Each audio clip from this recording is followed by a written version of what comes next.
സ്തോത്ര കാഴ്ചകൾ എടുക്കാം. നമുക്ക് ദൈവത്തോട് പ്രാർത്ഥിക്കാം. ഞങ്ങളെ സ്നേഹിക്കുന്ന സ്തുതിക്കുന്ന പിതാവേ, അനുഗ്രഹിക്കപ്പെട്ട നല്ല സമയത്തിനായി നന്ദിയോടെ ഞങ്ങളെ സ്തുതിക്കുകയും സ്തോത്രം ചെയ്യുകയും ചെയ്യുന്നു.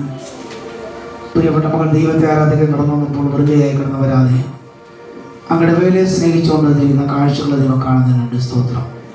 അവിടെ കരങ്ങളിരിക്കുമ്പോൾ തന്നെ ദൈവം അനുഗ്രഹിക്കണമേ. അമർത്തി കുലുക്കി കവിയുന്ന നല്ലൊരളവ് പ്രിയപ്പെട്ട മകൾ നൽകണമേ. Bank balance വർദ്ധിപ്പിക്കണമേ. അതിരുകൾക്ക് വിശാലത വരണമേ. കർത്താവിൻ്റെ പേരെ കൊടുത്ത എല്ലാ മക്കളെ അനുഗ്രഹിച്ചിട്ടുണ്ട്. ഈ സഹോദരനെ അനുഗ്രഹിക്കണമേ.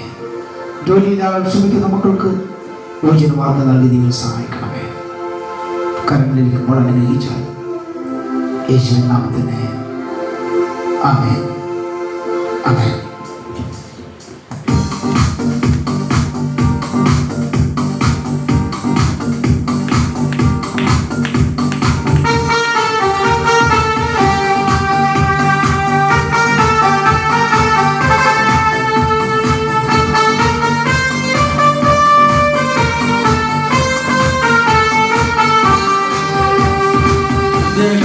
അഭിഷേകം സകല ജഡത്തിൻ്റെ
ഹല്ലേലൂയ, ഹല്ലേലൂയ. എല്ലാവരും പറഞ്ഞില്ലല്ലോ ഹല്ലേലൂയ, ഹല്ലേലൂയ. ആമേൻ. കർത്താവിന് ആമേൻ കൊടുത്തു കഴിയുമ്പോൾ സന്തോഷം കൂടുക ചെയ്യേണ്ട. സ്തോത്രം. ആമേൻ. ആമേൻ. അവൾക്ക് ഈ ആ കല്ലും കൊണ്ട് വന്നവരാരെങ്കിലും എറിഞ്ഞാൽ അവൾക്ക് വേദനിക്കുന്നതിനേക്കാൾ ഭയങ്കരമായ ഒരു ഏറാണ് യേശു കൊടുത്തത്. നിങ്ങൾ പാപമില്ലാത്തവരവിടെ കല്ലെറിയട്ടെന്നല്ലേ യേശു പറഞ്ഞു. ഞാനും സത്യം, നിങ്ങൾ പുസ്തകമായി, ഞാനും നിന്നെ ശിക്ഷിക്കുന്നില്ല എന്ന് പറഞ്ഞാൽ എനിക്ക് വേണമെങ്കിൽ നിന്നെ കല്ലെറിയാം എന്നതിൻ്റെ അർത്ഥം. എനിക്ക് വേണമെങ്കിൽ നിന്നെ എന്ത് ചെയ്യാം? ശിക്ഷിക്കാം. പക്ഷെ ഞാനും നിന്നെ ശിക്ഷിക്കുന്നില്ല, പക്ഷെ ഒരു ഏറ് നിനക്ക് തരിക, ഇനി പാപം ചെയ്യരുത്. അതിനേക്കാൾ വലിയ ഏറെന്തോ കേട്ടാ ഈ നിന്റെ ജീവിതം ഇന്ന് മാറണം. ഹല്ലേലൂയ. ഇന്ന് നിന്റെ ജീവിതം മാറണം. സ്തോത്രം. ആമേൻ. ഇനി നീ പാപം ചെയ്യരുത്. ഈ ശബ്ദം കേട്ടുകൊണ്ടിരിക്കുന്ന സകല പ്രിയപ്പെട്ടവരോട് ദൈവാത്മാവിൽ ഞങ്ങൾ പറയുന്നു, എല്ലാത്തിന്റെ പരിഹാരം എന്ന് പറയുന്നത് നിന്റെ പാപത്തോട് നീ വിട പറയുന്നതാ. സ്തോത്രം. നന്ദിയോടെ ദൈവത്തെ സ്തുതിച്ചാട്ടെ. മനസ്സ് നിറഞ്ഞ ദൈവത്തെ സ്തുതിച്ചാട്ടെ. ഹല്ലേലൂയ. നിങ്ങളുടെ മനസ്സിൽ ആ കല്ലിട്ടിട്ട് പോയ 200 പേരെ ഓർമ്മയുണ്ടോ? അവര് വെറുതെ ഇരുന്നില്ല.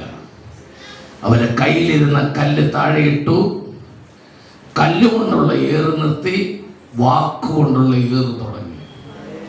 അമ്മേ, ഈ ശത്രുവിനെ എപ്പോഴും ഓർത്തോണം. അവന് ഒരു സൈസിൽ പദ്ധതിയിട്ട് പാപചഭാഷക്കൊന്നും പറ്റുന്നില്ലെന്നറിഞ്ഞ അവൻ വേറൊരു സൈസിൽ എറി. അവന്റെ കയ്യിൽ പല സൈസ് കല്ലുണ്ട്.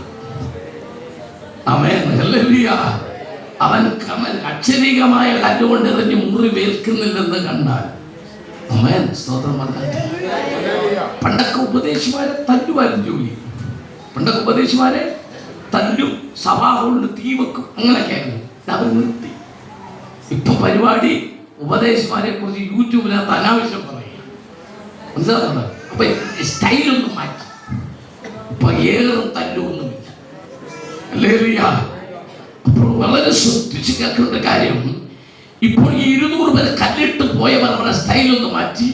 അവരിപ്പോ പുതിയ ഏറ് തുടങ്ങി. 8-ന്റെ 13, 8-ന്റെ 19, 8-ന്റെ 25, 8-ന്റെ 41, 8-ന്റെ 48, 8-ന്റെ 13 വായിക്കാൻ പറഞ്ഞേ. 8-ന്റെ 13. പരീശന്മാർ അവനോട്, നീ നിന്നെ കുറിച്ച് തന്നെ സാക്ഷ്യം പറയുന്നു, നിന്റെ സാക്ഷ്യം സത്യമല്ല എന്ന് പറഞ്ഞു. അടിപൊളി. നാട്ടിൽ മുഴുവൻ എന്താ പറഞ്ഞു വരുത്തുന്നത്? ഇപ്പോ യേശുവിന്റെ സാക്ഷ്യം നിങ്ങൾ കേട്ടൊന്നുമില്ല. ഇതൊന്നും കേട്ടില്ലായിരുന്നു.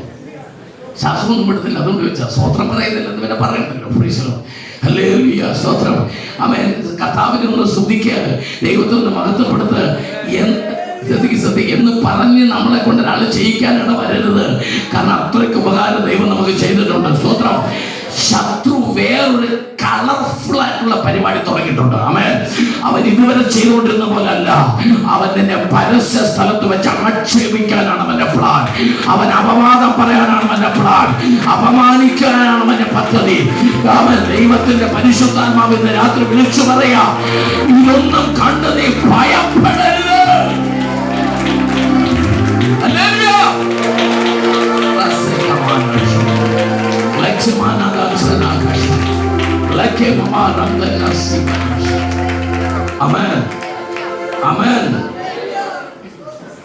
നിങ്ങളോട് ആരെങ്കിലും നിങ്ങളുടെ സഭയുടെ പാസ്റ്ററോ സഭയിലുള്ളവരോ നിന്റെ സാക്ഷ്യം സത്യമല്ലെന്ന് പറഞ്ഞാൽ ആ സഭയിൽ അടുത്ത ആഴ്ച പോകുമോ? ഇല്ല, പോകത്തില്ല. പറയും, എന്റെ സാക്ഷ്യം കറക്റ്റ് അല്ലെന്ന് പാസ്റ്റർ പറഞ്ഞു, ഇനി ഞാൻ അവിടെ പോകത്തില്ല. നമുക്ക് അത്രയും കേട്ടാൽ മതി. ഇതൊന്നും യേശുവിനെ തളർത്തിയില്ല. അപ്പോൾ അവരടുത്ത് അതിനേക്കാൾ ഭയങ്കരമായ കല്ല് രണ്ടാമത്തേതെടുത്തു. 19-ാം വാക്യം. യെസ്. അവർ അവനോട്, നിന്റെ പിതാവ് എവിടെ എന്ന് ചോദിച്ചതിന്, മതി, നിന്റെ തന്ത എന്ത് എന്ന് ചോദിക്കുന്നതിനേക്കാൾ വലിയൊരു ചോദ്യം ഉണ്ടോ? ലോകത്തിലെ ഏറ്റവും വലിയ പ്രശ്നം അപ്പനാരാ ചോദിക്കുന്നത്. നമ്മളൊക്കെ സ്കൂളിൽ പഠിക്കുമ്പോൾ ഏറ്റവും കൂടുതൽ വടക്കുണ്ടാക്കിയത് അപ്പനെ വിളിച്ചതന്നെ അല്ലേ? ഞാൻ സ്കൂളിൽ പഠിക്കുമ്പോൾ ഒത്തിരി ചെറുതായിരുന്നു, ഇപ്പൊ തന്നെ ചെറുതാണല്ലോ. അന്ന് നിങ്ങൾ ഓർത്താൽ മതി, ചെറുതായിരുന്നു. അതുകൊണ്ട് ആരെ തല്ലാൻ എനിക്ക് പറ്റത്തില്ല. എൻ്റെക്കാൾ വലുതാണ് ഞങ്ങളുടെ ക്ലാസ്സിൽ പഠിച്ച പിള്ളേരല്ല. അതുകൊണ്ട് അമ്മമാരെന്നെ തല്ലുമ്പോൾ അപ്പനെ വിളിച്ച് ചൂടുക, അതായിരുന്നു. പിന്നെ അവര് കയ്യിൽ കിട്ടുമ്പോൾ എനിക്ക് അടിക്കും, മനസ്സിലാകുന്നുണ്ടോ? ഇതൊരു തന്ത്രമാണ്. യേശുവിനോട് അവർ പറഞ്ഞു, നിന്റെ അപ്പനോട്. ആമേൻ. യേശുവിന് ആരില്ല പറ.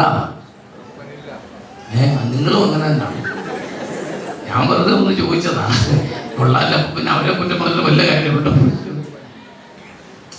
ഗബ്രിയേൽ മറിയോട്, അത്യുന്നതന്റെ ശക്തി നിന്റെ മേൽ നിഴലിടും, പരിശുദ്ധാത്മാവ് നിന്റെ മേൽ വരും, അപ്പോൾ ഉത്ഭവിക്കുന്ന വിശുദ്ധ പ്രജ. ഹല്ലേലൂയ. സന്തോഷത്തോടെ കർത്താവിനെ സ്തുതിച്ചാട്ടെ. ആമേൻ. ഹല്ലേലൂയ. ഈ വേദപുസ്തകം നമ്മൾ ശരിക്കും പഠിച്ചാൽ എബ്രായ ലേഖനം 7-ാം അധ്യായത്തിന്റെ 3-ാമത്തെ വാക്യം ഒന്ന് വായിച്ച് കേൾപ്പിച്ച റെഫറൻസ് കറക്റ്റ് ആണോ എന്നൊരു സംശയം ചോദിച്ചു. 7:3 വായിച്ച്. അവന് പിതാവില്ല, അവന് പിതാവില്ല, മാതാവില്ല, വംശാവലിയില്ല, ജീവാരംഭവും ജീവാവസാനവുമില്ല. അങ്ങനെ പഠിക്കുമ്പോൾ യേശുക്രിസ്തുവിന് നിങ്ങൾ പറഞ്ഞ കറക്റ്റാ, നമ്മൾ പറഞ്ഞ കറക്റ്റാ. ആരില്ല, അപ്പനോ അമ്മയോ അങ്ങനൊന്നുമില്ല. പക്ഷെ യേശുക്രിസ്തു ആമേൻ ഈ ഭൂമിയിൽ മനുഷ്യനായിരിക്കുന്ന സമയത്ത് ആമേൻ ജോസഫാണ് യേശുക്രിസ്തുവിന്റെ അപ്പൻ, മറിയ മാതാവായിരുന്നു. ഹല്ലേലൂയ. എന്നാൽ അപ്പനെ കുട്ടി ആരും പുള്ളി പറഞ്ഞിട്ടില്ല. മറിയയുടെ മകൻ എന്നാണ് പറഞ്ഞത്, കളിയാക്കാൻ വേണ്ടി പറയില്ല. പോട്ടെ, ഞാൻ അവിടേക്കൊന്നും കിടക്കുന്നില്ല. ഒന്ന്, യേശുവിനെതിരായവർ പറഞ്ഞു സാക്ഷ്യമില്ലാത്തവൻ. 2, അപ്പനില്ലാത്തവൻ. വായിക്കാം 25-ാമത്തെ വാക്യം. അവരവനോട് നീ ആരാ എന്ന് ചോദിച്ചതിന് യേശു, ആദ്യം മുതൽ ഞാൻ നിങ്ങളോട് സംസാരിച്ചു പോരുന്നത് തന്നെ. നിങ്ങളെ കുറിച്ച് വളരെ സംസാരിപ്പാനും വിധിപ്പാനും എനിക്കുണ്ട്. എങ്കിലും എന്നെ അയച്ചവൻ സത്യവാനാകുന്നു. യേശുക്രിസ്തു ആരാണ് തിരിച്ചറിയാത്തവൻ കൂടെ യേശുവിന്റെ വ്യക്തിത്വത്തെ ചോദ്യം ചെയ്തു, യേശുവിന്റെ അപ്പനെ ചോദ്യം ചെയ്തു, താനാരാണെന്ന് ചോദ്യം ചെയ്തു, തന്റെ സാക്ഷ്യത്തെ ചോദ്യം ചെയ്തു. ഹല്ലേലൂയ. ഉടനീളത്താൻ പുറപ്പെട്ടിടത്തെല്ലാം ചോദ്യം ചെയ്തുകൾ തനിക്കെതിരെ വന്നു. സ്തോത്രം. കല്ല് താടിയിട്ടവരെല്ലാം വാക്കുകൾ കൊണ്ടവനെ കൊല്ലാൻ തീരുമാനിച്ചതാണ്. നിങ്ങൾക്കറിയാമോ, യിരെമ്യാ പ്രവചനം 18:18 ഒന്ന് വായിച്ചു കേൾപ്പിച്ച്. യിരെമ്യാ പ്രവചനം 18-ാം അധ്യായത്തിന്റെ വേദപുസ്തകത്തിൽ ഒരുപാട് നല്ല വാക്യങ്ങളുണ്ട്, കുറിച്ചു വെച്ചോ, നിങ്ങൾക്ക് പ്രയോജനം വരും. യിരെമ്യാ 18:18. എന്നാൽ അവർ വരുവിൻ നമുക്ക് യിരെമ്യാവിന്റെ നേരെ ഉപായങ്ങളെ ചിന്തിക്കാം. പുരോഹിതന്റെ പക്കൽ ഉപദേശവും ജ്ഞാനിയുടെ പക്കൽ ആലോചനയും പ്രവാചകന്റെ പക്കൽ അരുളപ്പാടും ഇല്ലാതെ പോകയില്ല. വരുവിൻ നാം അവനെ നാവ് കൊണ്ട് കൊന്നുകളക. എങ്ങനെ കൊല്ലാന്? നിങ്ങൾക്ക് ചിലരൊക്കെ ഓർമ്മ വരുന്നില്ലേ? നിങ്ങളുടെ അയലോക്കത്തുള്ളവരെ കൊണ്ട് വളരെ ഞങ്ങളുടെ നാട്ട് നാക്ക് കൊണ്ട് കൊല്ലുന്നവർ ആവശ്യം പോലെയുണ്ട്.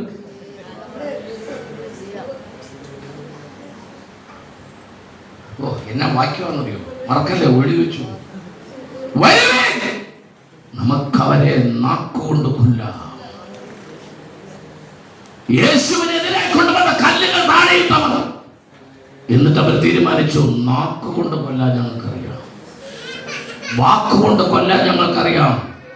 ഇനി നിങ്ങൾ കേൾക്കണം, അത് കൊല്ലാൻ പറ്റുന്ന വാക്കാണോ അല്ലയോ എന്ന് കേട്ടോണം. നിങ്ങളെ കുറിച്ച് പറഞ്ഞാൽ, എന്നെ കുറിച്ച് പറഞ്ഞാൽ സഹിക്കോ? വായിക്കാം 41-ാമത്തെ വാക്യം. 8-ാം അധ്യായം യോഹന്നാൻ 8:41 വാക്യം.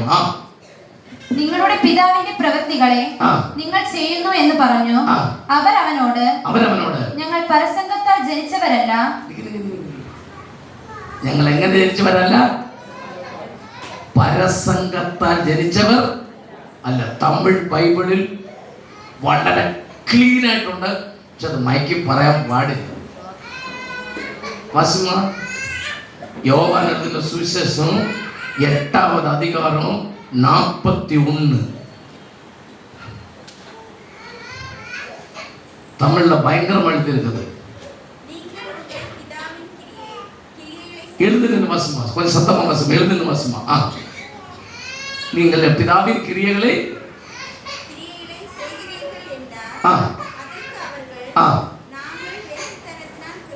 நாங்கள் வேശ്യ സ്വഭാവത്തിൽ പിറന്നവർ അല്ല.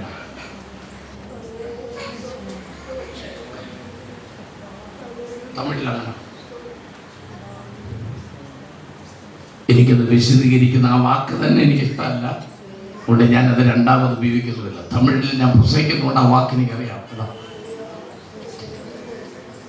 യേശുവിനോട് അവർ പറഞ്ഞാണ്, നീ എങ്ങനെയാ ജനിച്ചത് ഞങ്ങൾക്ക് അറിയാം. നിങ്ങൾ പറ, നിങ്ങളുടെ മനസ്സാക്ഷി പറ. നിങ്ങൾ വിശ്വാസികളാണ്, നിങ്ങൾ കൃപയുള്ളവരാണ്. ഒരു കാരണത്തടിക്കും മറ്റേ കാരണമൊക്കെ കാണിച്ചു കൊടുക്കണം. പക്ഷേ ഇത് നിങ്ങളുടെ മുഖത്ത് നോക്കി പറഞ്ഞാൽ വിടുവോ?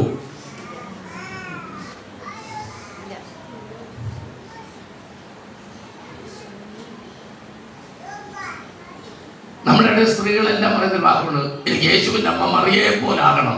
ഇല്ലേ? പറയല്ലേ? യേശുവിൻ്റെ അമ്മ മറിയെ പോലെ ആകണം. ആവോ?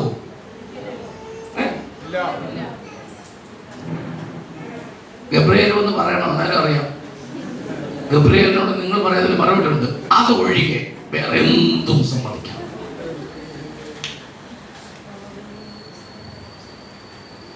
ഹല്ലേലൂയ! സ്തോത്രം പറഞ്ഞു ദൈവത്തെ സൂക്ഷിച്ചേ. നമ്മൾ ഇതുവരെ 9ാം അധ്യായത്തിലൂടെ ചെന്നിട്ടില്ല. 9ലാണ് നമ്മുടെ പ്രസംഗം കിടക്കുന്നത്. പ്രസംഗം ആരംഭിച്ചിട്ടില്ല. ഹല്ലേലൂയ! കുരുടനാണ് നമ്മുടെ വിഷയം. ഒന്ന് തൊടാതെ. സ്തോത്രം. 41 കഴിഞ്ഞു. അവൻ 45ാമത്തെ വാക്യം. ഞാനോ സത്യം പറയുന്നത് കൊണ്ട് നിങ്ങൾ എന്നെ വിശ്വസിക്കുന്നില്ല. നിങ്ങളെ ആർ എന്നെ പാപത്തിൽ. 48 വായിച്ചോ. 48. യഹൂദന്മാർ അവനോട് നീ ഒരു ശമര്യൻ, നീ ഒരു ജാതിയെ ജനിച്ചു, നീ എല്ലാം എന്താ ജാതി നിനക്ക് തരില്ല എന്ന് പറഞ്ഞാൽ മതി. തമിഴ്നാട്ടിൽ പെട്ട ആരംഭിച്ചു. ഇവിടെ കൊണ്ട് തിരുവനന്തപുരത്തുണ്ട്, എല്ലായിടത്തും ഉണ്ട്. ജാതി കയറ്റി ജാതി. നീ ഏത് ജാതിയാണെന്ന് എനിക്കറിയാം. അവിടെ അട്ടി തുടങ്ങും. യേശുവിനോട് അവർ ഇതെല്ലാം പറഞ്ഞിട്ട് ശരിയാകാതെ പറഞ്ഞു, നീ ശമരിയൻ എന്നെങ്കിൽ. യേശു ആരാ? യഹൂദ ഗോത്രത്തിന്റെ സിംഹം. യേശുവിനോട് കയറി ഏറ്റവും യഹൂദന്മാർക്ക് ഇഷ്ടമല്ലാത്ത ജാതി പേരാണ് ശമരിയൻ. നീ ഒരു ശമരിയൻ. അത് പിന്നെ സഹിക്കാം. അടുത്ത വായിക്കുമ്പോൾ സഹിക്കാൻ മേലാത്ത അർത്ഥമുണ്ട്. നിനക്ക് ഭൂതം ഉണ്ട്.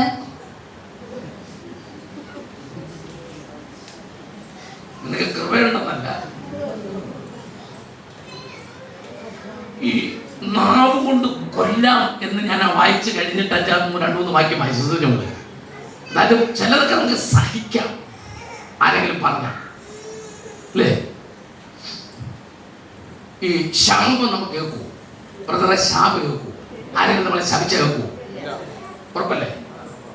പക്ഷേ സിസ്റ്ററെ വീട്ടിലൊരു രാവിലെ കോളിംഗ് ബെല്ലിൽ ഒരാൾ കുട്ടി, സിസ്റ്റർ ഇങ്ങനെ കഥ തുറക്കുമ്പോൾ ഒരു സ്ത്രീ പറഞ്ഞിട്ട് പോയി, നിന്നെ പാമ്പ് കൊത്തട്ടടി, നിന്റെ ദേഹത്തോട് ലോറി കയറട്ടെ, നിന്റെ നെഞ്ച തുടി വെട്ടട്ടെ, നിനക്ക് നാശം വരട്ടെ എന്ന് പറഞ്ഞ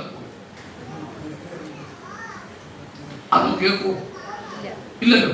അന്നത്തെ ദിവസം വീട്ടിൽ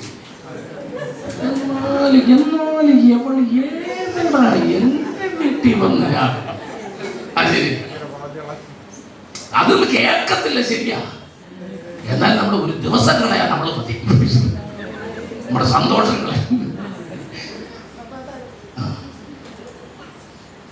ഇവരുടെ ലക്ഷ്യം അത്രേ ഉള്ളൂ, യേശുവിനെ തകർക്കുക, മാനസികമായിട്ട് തകർക്കുക.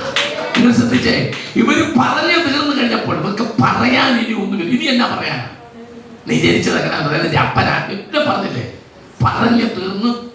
ഇനി പറയാനൊന്നുമില്ലാതെ വന്നപ്പോൾ 8:58 വായിക്കും.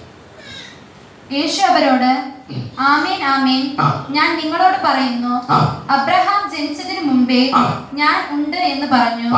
അപ്പോൾ അവർ അവനെ എറിവാൻ കല്ലെടുത്തു.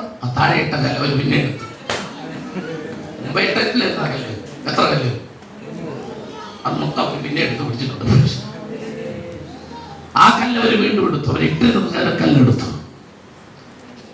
അപ്പോൾ യേശു വീണ്ടും മണ്ണിലേക്ക് കുനിഞ്ഞു. അത് 9-ാം അധ്യായത്തില. അത് എഴുതാനല്ല, അത് കുഴച്ച് കുരുടന്റെ കണ്ണിൽ തേക്കാനാ. അവൻ ഇന്ന് രാത്രി ഒരു ചോദ്യം നിങ്ങളുടെ മുമ്പിലേക്ക് വെക്കാൻ പോവാ. ആ കുരുടന്റെ മാതാപിതാക്കൾ ചോദിച്ച ചോദ്യമാ, ഇവരിങ്ങനെ പിറക്കാൻ ആരാണ് കാരണം? ഒരുപാട് അമ്മമാർ, ഒരുപാട് അപ്പന്മാർ, ഒരുപാട് നാട്ടുകാരെല്ലാം ചോദിച്ചതാ, ഇവരിങ്ങനെ ആകാൻ ആരാണ് കാരണം? ഇവരിങ്ങനെ ജനിക്കാൻ ആരാണ് കാരണം? എനിക്കിങ്ങനെ വരാൻ ആരാണ് കാരണം? ഒരുപാട് പേരുടെ ചോദ്യമാണ്, എനിക്ക് ഇങ്ങനെ സംഭവിക്കാൻ ആരാണ് കാരണം?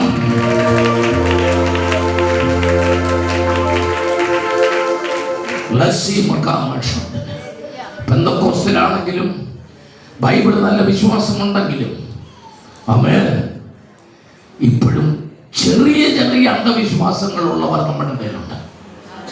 ചെറിയ ചെറിയ അന്ധവിശ്വാസങ്ങളുള്ളവർ നമ്മുടെ ഇടയിൽ ഉണ്ട്. കാരണം കുഞ്ഞുങ്ങൾ ജനിച്ച ഉടനെ കലണ്ടറെ നോക്കും. അതാണ് അതിൽ ഒരെണ്ണം. ആമേൻ.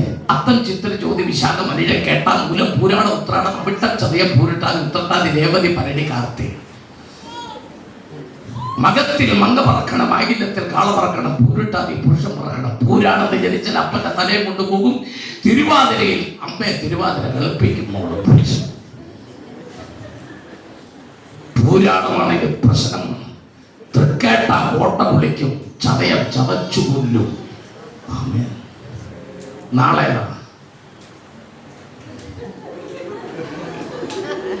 കുരുത്തം പോലെ പറഞ്ഞില്ല. സ്വത്രം പറഞ്ഞ് ദൈവത്തെ സ്തുതിക്കുക. ഇന്ന് രാത്രി ഞാനൊരു ദൂത് പറയാം. നിന്റെ കയ്യിലെ രേഖയല്ല നിന്റെ വിജയം. അവൻ നിന്നെ അവന്റെ ഉള്ളം കൈകളിൽ വരച്ചിരിക്കുന്നു. കൃപയുള്ളവർ ഒന്ന് ദൈവത്തെ സ്തുതിക്കുക. നിന്റെ കൈരേഖയല്ല നിന്റെ ഭാഗ്യം. അവൻ നിന്നെ അവന്റെ കൈകളിൽ വരച്ചിരിക്കുന്നു. ദൈവത്തിന്റെ കൈരേഖയാണ് നീ. നിന്റെ കൈരേഖയല്ല വിഷയം. നീ ദൈവത്തിന്റെ കയ്യിലെ രേഖയാണ്.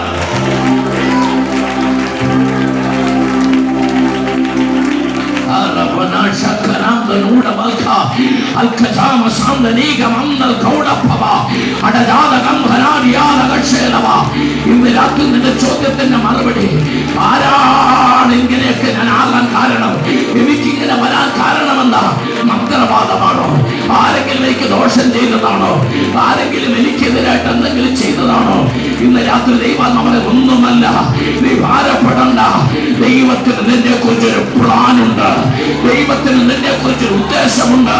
ദൈവത്തിന് നിന്റെ കുടുംബത്തെ കുറിച്ചൊരു പ്ലാനുണ്ട്. ദൈവത്തിന് നിന്റെ ജീവിതത്തെ ഒരു പദ്ധതിയുണ്ട്. നാളെ ഇവിടെ നീളങ്ങളിൽ നീ ആരാകണം, നിന്റെ മക്കൾ ആരാകണമെന്ന് ഈ ദൂത് കേട്ടെന്ന് ആരാധിച്ചോ. ഈ ദൂത് കേട്ടെന്ന് ഏറ്റെടുത്തോ. നിന്റെ കുഞ്ഞുങ്ങള്, വളർന്നു വരുന്ന നിന്റെ കുഞ്ഞുങ്ങള് നാളെ ആരാകണം? നിന്റെ ഭാവി എന്താകണം? നിന്റെ സാമ്പത്തിക നിലവാരം എന്താകണം? കുഞ്ഞുങ്ങളുടെ വിദ്യാഭ്യാസം എന്താകണം? ഇതെല്ലാം വരച്ചു വെച്ചിരിക്കുന്ന ഒരു ദൈവമുണ്ട്. ഇതെല്ലാം പ്ലാൻ ചെയ്തിരിക്കുന്ന ഒരു ദൈവമുണ്ട്. ആ ദൈവം പറയുക, നിന്റെ ജീവിതത്തിൽ എന്റെ പ്രവൃത്തി വെളിപ്പെടേണ്ടതിനത്രേ ഇതൊക്കെ സംഭവിച്ചത്. ഇന്നലകളിൽ നിന്റെ ജീവിതത്തിൽ സംഭവിച്ചതല്ല.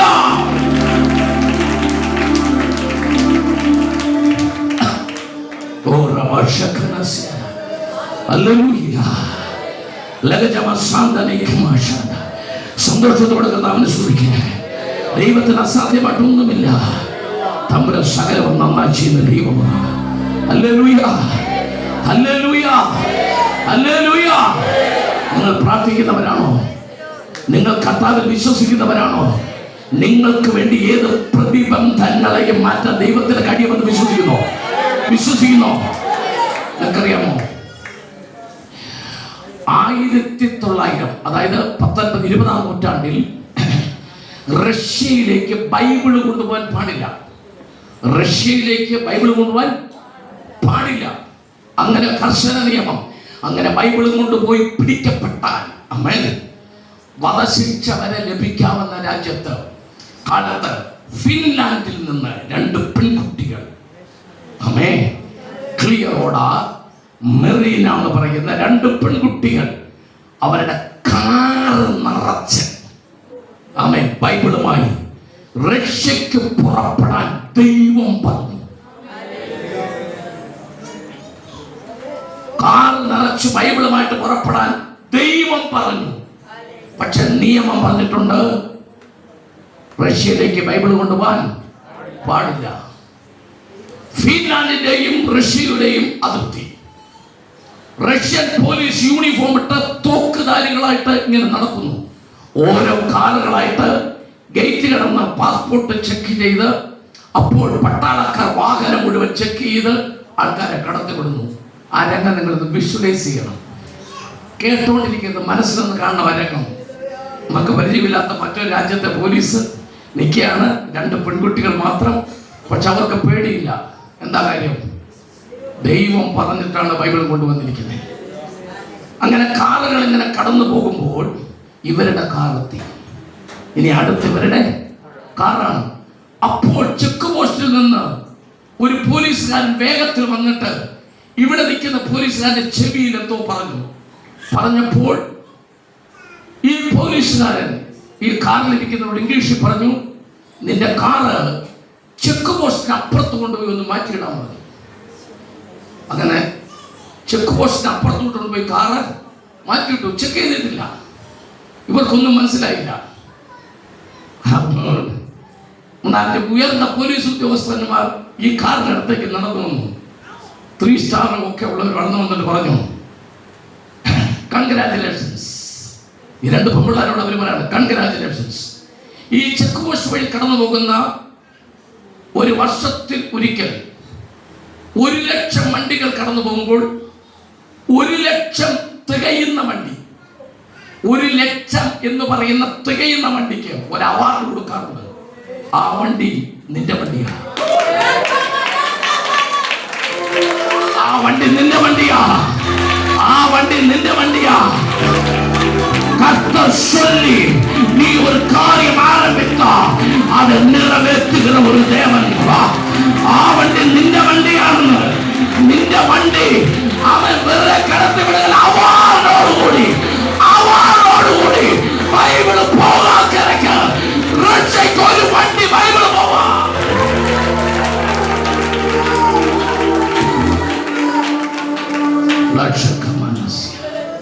ഞാൻ ഇനി നിങ്ങളോട് ചോദിക്കുന്നു, നിങ്ങൾക്കൊരു കാര്യം സാധിപ്പിച്ചു തരണമെന്ന് എന്റെ ദൈവം വിചാരിച്ചാൽ നടക്കില്ലേ?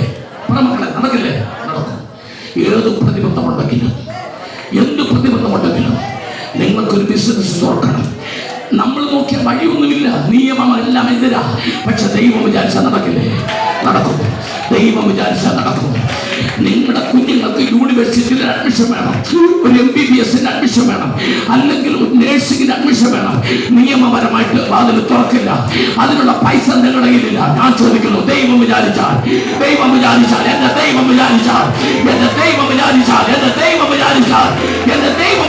നടക്കില്ലേ? ദൈവം വിചാരിച്ചാൽ നടക്കും. നീ ഭാവിയിൽ ആരാകണം? ഡോക്ടറാകണോ? എഞ്ചിനീയർ ആകണോ? ദൈവം വിചാരിക്കും. ദൈവത്തിന് വിട്ടുകൊടുക്കുക. അത്ഭുതങ്ങളുടെ ദൈവം. ആമേൻ, ആമേൻ. ലോകപ്രസിദ്ധനായ ക്യാൻസർ രോഗ വിദഗ്ധൻ, അറ്റ്ലാന്റയിലെ ഏറ്റവും വലിയ ക്യാൻസർ ചികിത്സാ കേന്ദ്രം, ക്യാൻസർ സെന്ററിലെ ഡോക്ടർ റയാൻസ് റവോൻ ഫ്ലൈറ്റിൽ വെച്ച് അമേരിക്കയിലെ 50 സ്റ്റേറ്റുകളിലെ ഏറ്റവും ബെസ്റ്റ് ക്യാൻസർ ചികിത്സാ വിദഗ്ധന്റെ അവാർഡ് റയൻ കൊടുക്കാൻ തീരുമാനിച്ചു. അദ്ദേഹം അറ്റ്ലാന്റയിൽ നിന്ന് അത് വാങ്ങുവാൻ വേണ്ടി ഫ്ലൈറ്റ് കയറി. ഫ്ലൈറ്റിൽ പൊക്കൊണ്ടിരിക്കുമ്പോൾ ഒരു പ്രത്യേക സ്ഥലത്ത് വെച്ച ഫ്ലൈറ്റിനകത്ത് ഒരു അനൗൺസ്മെന്റ് ഉണ്ടായി. Because of the problem we would like to land this aircraft so and so airport. ഒരു പ്രത്യേക എയർപോർട്ടിൽ നിന്ന് ലാൻഡ് ചെയ്യാൻ പോവാണ്. ഇത് ന്യൂയോർക്ക് വരെ പോകത്തില്ല. അവിടെ ലാൻഡ് ചെയ്ത് കഴിഞ്ഞപ്പോൾ അതൊരു ഡൊമസ്റ്റിക് ആണ്. അമേൻ. അവിടെ നിന്ന് ഇന്റർനാഷണലിലേക്ക് ഉടനെ യാത്രയില്ല. താമസിക്കും. അടുത്തൊരു ഫ്ലൈറ്റ് അദ്ദേഹത്തിന് പോകണമെങ്കിൽ അദ്ദേഹത്തിന്റെ അപാകദാന ചടങ്ങിനെത്തണം. ഇനി കുറച്ച് ദൂരം കൂടെ ഉള്ളൂ. അദ്ദേഹത്തോട് അവിടെയുള്ള പ്രിയപ്പെട്ടവരെ പറഞ്ഞൊരു കാറിൽ യാത്ര ചെയ്തോളൂ, കുഴപ്പമില്ല, എത്തിക്കോളൂ. അങ്ങനെ അദ്ദേഹം ഒരു കാറിൽ യാത്ര ചെയ്ത് ഒരു പ്രത്യേക സ്ഥലത്തെത്തിയപ്പോൾ ഭയങ്കരമായ കാറ്റും മഴയും നിമിത്തം അദ്ദേഹത്തിന്റെ കാർ മുൻപോട്ട് പോകാൻ പറ്റാത്തൊരവസ്ഥയിൽ റോഡിന്റെ സൈഡിൽ അദ്ദേഹം കാർ പാർക്ക് ചെയ്തപ്പോൾ അദ്ദേഹത്തിന് ഒന്ന് വിശ്രമിക്കണമെന്ന് തോന്നി. ഡോറ് തുറന്ന് ഓടി അദ്ദേഹം ഒരു വീടിന്റെ ഫ്രണ്ടിൽ ചെന്ന് അവന് കോളിംഗ് ബെല്ലടിച്ചു. ഒരു 45-40 വയസ്സിനോട് അടുത്ത് വരുന്ന സ്ത്രീ വന്ന് കതക് തുറന്നു. കണ്ണുനീരി ഇങ്ങനെ ഒഴുകി ഇറങ്ങിയ ഒരു സ്ത്രീ. അദ്ദേഹം ഡോക്ടർ ഒന്ന് പേടിച്ചു. എങ്കിലും ഓക്കെ അത് അമേരിക്കൻ സ്റ്റൈലാണ് ആ ചോദ്യം. Okay I'm just traveling. That's that car. The car is repaired. Then I would like to take rest sometime. Okay? Are you okay? അപ്പോൾ കസേരയിട്ട് കൊടുത്ത് അവിടെ ഇരുന്ന് അദ്ദേഹം ഒന്നും സംസാരിച്ചില്ല. ഇവർ പെട്ടെന്നൊരു ടർക്കി എടുത്തും കൊടുത്തു അദ്ദേഹത്തിന് തുടയ്ക്കാൻ. എന്നിട്ടൊരു 1/2 ഗ്ലാസ് ചൂട് ചായ തരട്ടെ ചോദിച്ചു. യെസ്, കൊടുത്തു. എന്നിട്ട് ആ സ്ത്രീ പറഞ്ഞു, സാർ കുറച്ച് സമയം സാർ റെസ്റ്റ് എടുക്കുക, എൻ്റെ പ്രാർത്ഥനയുടെ സമയമായി, ഞാൻ അല്പസമയം പ്രാർത്ഥിക്കാൻ പോവാണ്. ഉടനെ ഡോക്ടർ പറഞ്ഞു, പ്രയർ. What is that? പ്രാർത്ഥനയോ? അതെന്തോ? നിങ്ങളിപ്പോഴും അതൊക്കെ വിശ്വസിക്കുന്നുണ്ടോ ഈ കാലഘട്ടത്തിൽ? എന്നൊക്കെ അദ്ദേഹം പ്രാർത്ഥനയെ ഒന്ന് പരിഹസിച്ചു. സോറി സാർ, എൻ്റെ മകള് അകത്ത് സുഖമില്ല കിടക്കുകയാണ്. പിന്നെ അദ്ദേഹം പെട്ടെന്ന് ഡോക്ടർ ആയിട്ട് ചോദിച്ചു, എന്താ സുഖം? ക്യാൻസറാണ്. ഞാൻ നിങ്ങൾ എന്തിനാ പ്രാർത്ഥിക്കുന്നത്? സൗഖ്യമാകാൻ വേണ്ടിയാണോ പ്രാർത്ഥിക്കുന്നത്? അല്ല സാർ, അറ്റ്ലാന്റയിൽ ഒരു വലിയ ഡോക്ടർ ഉണ്ട്, എന്നാണ് അയാളുടെ പേര്. എനിക്ക് അവിടെ എൻ്റെ മോളെ ഒന്ന് കൊണ്ടുപോകണം, അതിനു വേണ്ടിയാണ് ഞാൻ പ്രാർത്ഥിക്കുന്നു.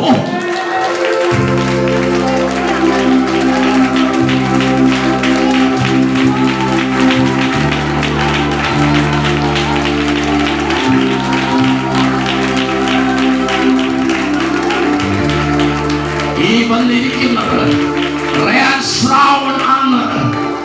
നമുക്കറിയില്ല, കാരണം ആ സ്ത്രീക്ക് അറ്റ്ലാന്റ വരെ അവരുടെ മകളെ കൊണ്ടുപോകാനുള്ള സാമ്പത്തികമില്ല.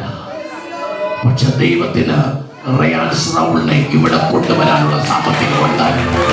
എന്റെ ദൈവത്തിന് അതിനുള്ള കഴിവുണ്ട്. നിങ്ങൾ വിചാരിക്കുന്നവർ നിങ്ങളുടെ അടുത്ത് വരും, നിങ്ങൾ അവിടെ പോകേണ്ടി വരില്ല. നിങ്ങൾ വിചാരിക്കുന്ന യൂണിവേഴ്സിറ്റിയിൽ നിങ്ങളുടെ മക്കൾക്ക് അഡ്മിഷൻ തരാം.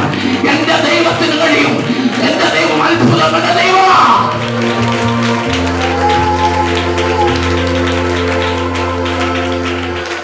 നിങ്ങൾക്കറിയാമോ സംഭവിച്ചെന്താണ്? ചാടിയല്ലോ. എന്നിട്ട് ചോദിച്ചു, what you speak? Another, what you speak? Which name you speak? Rance Rao, Atlanta, cancer specialist.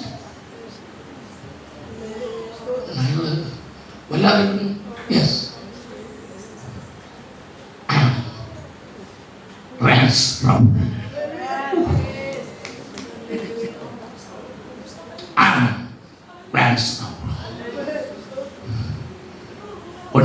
ഒരു മടിയൊന്നുമില്ല. God brought you here. ദൈവം അതിനെ കൊണ്ടുവന്നേ. അയാൾ നിരീശ്വരവാദിയാണെന്ന് അവർക്കും അറിയില്ലായിരുന്നു. അയാൾ മുട്ടുകുത്തി അവിടെ. ഒരു ഡോക്ടർ തന്റെ ജീവിതത്തിന്റെ സായാഹ്നത്തിൽ യേശുവിനെ കണ്ടുമുട്ടുന്നതും ആ കൊച്ചു വീടിന്റെ വരാന്തയിൽ വെച്ച ഒരു പ്രാർത്ഥനയുടെ മറുപടി അവിടെ വെച്ച് ഇറങ്ങി വന്ന്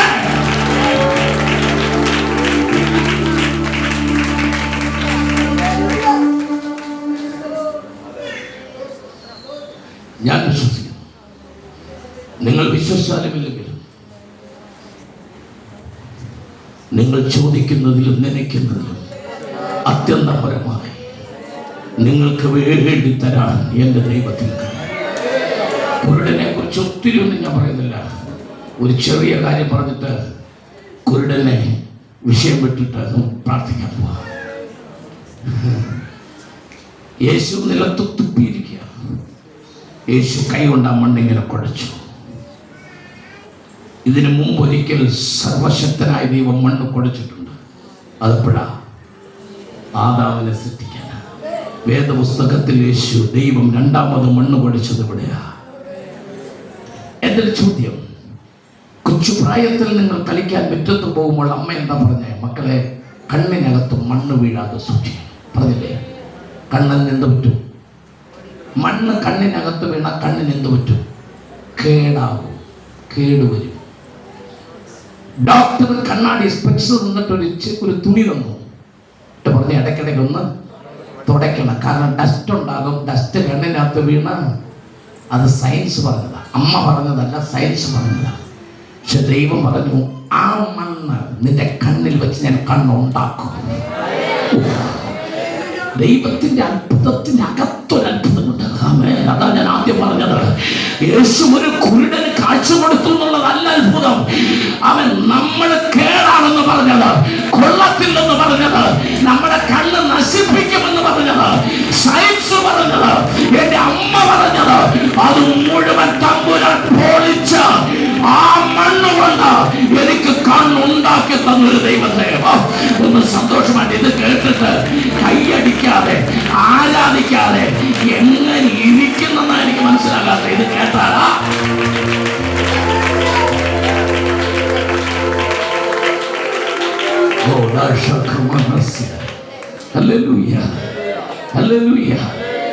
ഇന്ന് രാത്രി കൺവെൻഷൻ തീരുമ്പോൾ സൃഷ്ടിക്കുന്ന രാത്രിയാ. ശൂന്യതയിൽ നിന്ന് ദൈവം ചെല്ലണം നിനക്കുണ്ടാക്കി തരുന്ന രാത്രിയാണ്. അവൻ നടക്കത്തില്ലെന്ന് പറയുന്നിടത്ത് അത് നടക്കുമെന്ന് ദൈവം ഉറപ്പിക്കുന്ന രാത്രിയാണ്. അവൻ അത് തികയത്തില്ലെന്ന് പറയുന്നിടത്ത് അത് തികയ്ക്കാൻ വേണ്ടി ഇറങ്ങി വരുന്ന ദൈവം ഇന്ന് രാത്രികാലം അത്ഭുതം ചെയ്യാൻ പോവാ. ദൈവത്തിന്റെ പ്രവൃത്തി വെളിപ്പെടാൻ പോകുക. പരിശുദ്ധാത്മാവ് ജീവിതങ്ങളെ തൊടാൻ പോകുക. അവൻ ഈ ബൈബിളിനകത്ത് മൊത്തം എത്ര കല്യാണം നടന്നിട്ടുണ്ടാകും? ഈ ബൈബിളിനകത്ത് മൊത്തം എത്ര കല്യാണം നടന്നിട്ടുണ്ടാകും? അമ്മേ, ഒന്നാമത്തെ കല്യാണം ആരുടെയായിരുന്നു? ആദാമിന്റെ. എത്ര സെക്കൻഡ് കൊണ്ട് നടന്നു? എത്ര മിനിറ്റ് കൊണ്ട് നടന്നു? അറിയത്തില്ല. 5 മിനിറ്റ് 10 മിനിറ്റ്. ഓക്കെ, ഒരു വാക്യമേ ഉള്ളൂ, ഒറ്റ വാക്യം. നിന്റെ അസ്ഥിക്ക് അസ്ഥിയും പറഞ്ഞു കയ്യെ പിടിച്ച് ജയിപ്പിച്ചു കൊടുത്തു. ദാവീദിന്റെ കല്യാണം നടന്നു. എത്ര വാക്യമുണ്ട്? ഒരു വാക്യം. അമ്മേ, ശലോമോന്റെ കല്യാണം നടന്നു. എത്ര വാക്യമുണ്ട്? 2 വാക്യം. എത്ര കല്യാണം ബൈബിളിൽ നടന്നു? പക്ഷെ കാനാവിലെ കല്യാണം മാത്രം 11 വാക്യമാണ്. എന്താ പ്രത്യേകത? യേശു പങ്കെടുത്ത കല്യാണം. യേശു പങ്കെടുത്ത കല്യാണം. ഇനി മറ്റൊരു പ്രത്യേകത കൂടെ കല്യാണത്തിനുണ്ട്, അത് പറയാനാ. ബാക്കിയെല്ലാം തികഞ്ഞ് മിച്ചം വന്ന കല്യാണമാണ്. ഏതോ തികയാതെ വന്ന കല്യാണമാണ്. എന്റെ തമ്പുരാൻ ഏറെ ഇഷ്ടപ്പെടുന്നത് കുറവുണ്ടെന്ന് പറയുന്നവരെയാ. എല്ലാം തികഞ്ഞവരെ അല്ല ദൈവത്തിന് വേണ്ടത്. കുറവുണ്ട് എന്ന് പറയുന്നവരെ തികഞ്ഞ നിറച്ച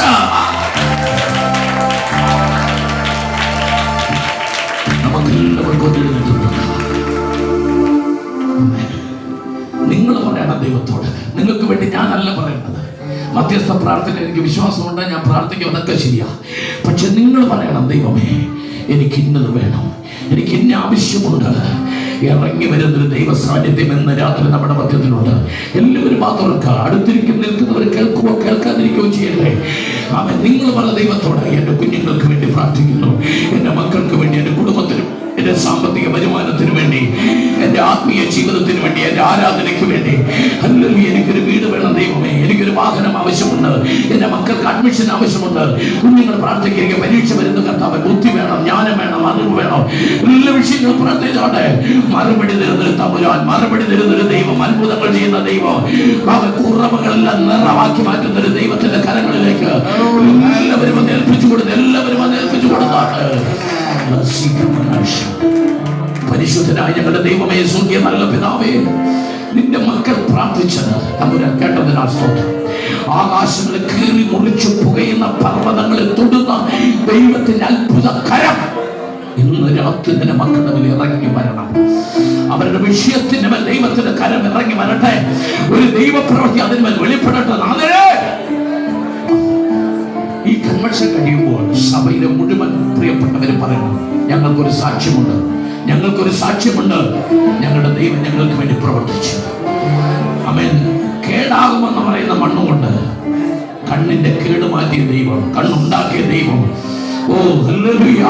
ദൈവത്തിന്റെ അത്ഭുത പ്രവർത്തനത്തിൽ വെളിപ്പെടേണ്ടതിന് എനിക്ക് വേണ്ടി ഇറങ്ങി വന്ന ദൈവം എന്ന് പറയണം, സാക്ഷ്യം പറയണം. കൊയറിന് വേണ്ടി പ്രാർത്ഥിക്കുന്നു, എല്ലാ കുഞ്ഞുങ്ങൾക്ക് വേണ്ടി പ്രാർത്ഥിക്കുന്നു, ഇൻഷുറൻസ് വായിച്ചവർക്ക് വേണ്ടി പ്രാർത്ഥിക്കുന്നു, കടന്നു വന്ന ദൈവദാസന്മാർക്ക് വേണ്ടി പ്രാർത്ഥിക്കുന്നു, എല്ലാ കുടുംബങ്ങൾക്ക് വേണ്ടി പ്രാർത്ഥിക്കുന്നു. ഈ ശബ്ദപരിധിയിൽ പുറത്ത് കേട്ടവരും അമേൻ അകത്ത് വന്നവരും എല്ലാവരും വചനം കേട്ടവരെല്ലാം കർത്താവിന്റെ സന്നിധിയിൽ ഒരുപോലെ അനുഗ്രഹിക്കപ്പെടട്ടെ. പിതാവിന്റെ പുത്രന്റെ പരിശുദ്ധാത്മാവിന്റെ നാമത്തിൽ ബഹുമാനപ്പെട്ട പാപ്പച്ചൻ മാസ്റ്റർ കുടുംബത്തെയും മക്കളെയും മിനിസ്ട്രിയെയും അനുഗ്രഹിക്കുന്നു കർത്താവേ. പ്രാർത്ഥന കേട്ടതിനാൽ നന്ദിയോടെ സ്തോത്രം. യേശു ക്രിസ്തുവിന്റെ നാമത്തിൽ പിതാവേ. Hallelujah, hallelujah, hallelujah. ഈ മഹായോഗത്തിലേക്ക് എന്നെ ക്ഷണിച്ച ദൈവദാസനോട് ഹൃദയം നിറഞ്ഞ നന്ദി. God bless you, God bless you. എല്ലാവരും ഇവിടെ ചേർന്ന് കരങ്ങളടിച്ച് ആമേൻ.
நீர் எங்களுக்கு தந்தீரே ஆண்டவரே.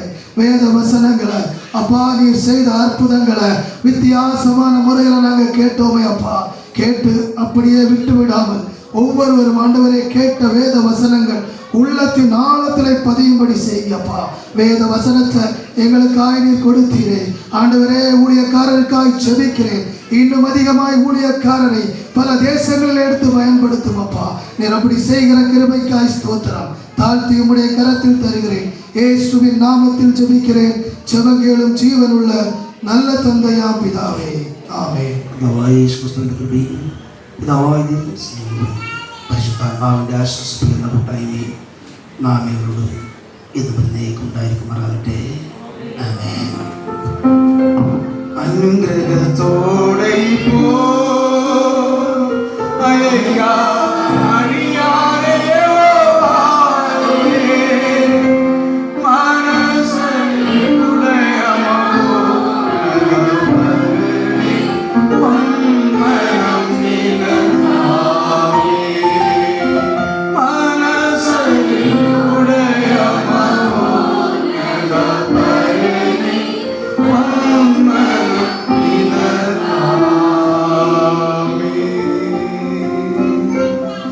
ഈ മീറ്റിംഗ് സഹകരിച്ച എല്ലാവർക്കും പ്രത്യേകിച്ച് നന്ദി അറിയിക്കുന്നു. ദൈവം നമ്മളെല്ലാവരും കേൾക്കട്ടെ. ഓക്കെ.